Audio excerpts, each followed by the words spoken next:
Well, I think the real question is what comes next. And it has to be a combination of stronger economic sanctions, of course, but I think shoring up NATO defenses and bolstering up NATO resolve against any expansion of the actions going on in Ukraine right now is probably job one.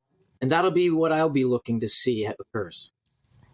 Now, something I picked up yesterday that I don't think many other news channels have even remotely mentioned is the fact that the Chinese have been flying into Taiwanese airspace. Now, it seems to me that various enemies against the West are watching how Western allies react to what Russia is doing. Do you think that what we're seeing so far in Ukraine is the tip of the iceberg of what could be to come?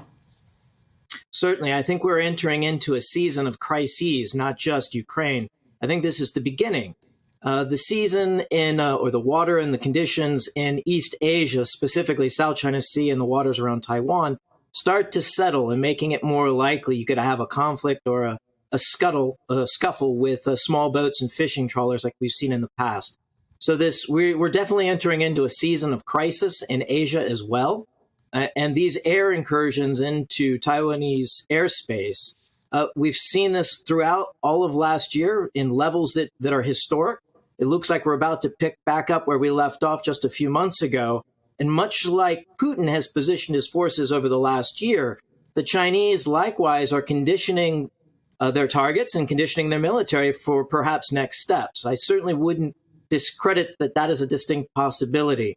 And there are two things the Chinese are watching right now in Ukraine. One, how Western trained and armed Ukrainian troops fare against the Russians. And two, how effective the West, specifically the United States, is on rallying allies to its side or its cause.